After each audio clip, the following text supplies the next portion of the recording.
Good afternoon, আমি আর্য আরিয়ান স্টাস থেকে। এখন আছি চুঁচুড়োতে, ঘড়ির মোড়ের কাছেই আমাদের এই প্রজেক্টটা হয়েছে। অলরেডি আমরা আগের ভিডিওতে শেয়ার করেছি আমাদের কাজ হচ্ছে, কেমনভাবে কাজ হচ্ছে। আজ কাজ আমাদের কমপ্লিট। এটা হচ্ছে একটা টোটাল পূজা ইউনিট। ক্লায়েন্টের রিকোয়ারমেন্ট হিসেবে একটা বড় স্পেসিয়াস পূজা ইউনিট আমরা তৈরি করেছি, যেখানে আছে গ্যালারি সিস্টেম। টোটাল একটা ওপেন স্পেস রাখা আছে, যেখানে ঠাকুরগুলোকে সুন্দরভাবে সাজিয়ে রাখা যাবে। এখানে ডেকোরেটিভ কোনো ফ্লাওয়ার্স বা কিছু রাখার জন্য জায়গা আছে। সেন্টারে একটা অবজেক্ট ওম দেওয়া আছে, সুন্দর একটা আর্চ করা আছে, যেখান থেকে সুন্দর করে একটা লাইটের রে আসছে।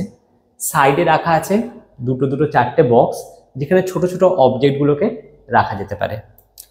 আর উপরেও আছে স্টোরেজ, হিউজ স্টোরেজ আছে।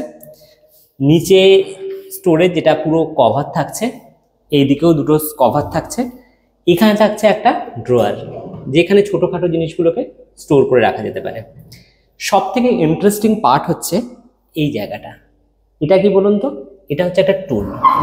বেসিক্যালি যারা বাড়িতে বয়স্ক মানুষ বা অনেক সময় পুজো করার সময় বসে পুজো করার একটা রিকোয়ারমেন্ট এখানে ক্লায়েন্টের ছিল, তো সেই রিকোয়ারমেন্টটা ফুলফিল করার জন্যই আমরা কিন্তু এখানে একটা টুল বানিয়ে দিয়েছি, যে টুলটা ইজিলি কিন্তু মুভ করা যায়, কারণ এর তলায় লাগানো আছে চাকা। তো এটা কাজ হয়ে গেলে আবার সুন্দর করে এইভাবে কিন্তু ঢুকিয়ে দেওয়া যাচ্ছে। তো এবং যখন আমি টুলটা ঢুকিয়ে দিলাম, টোটাল একটা নিট লুক আসছে। আমরা দুটো সাইডের নিচে একটু স্পেস ফ্রি রেখেছি, কারণ যদি কেউ মাটিতে বসে পুজো করেন, কোনো জিনিস নিচেতেও ঢুকিয়ে রাখা যাবে। একদম অন্যরকম একটা লুকস দেওয়া হয়েছে।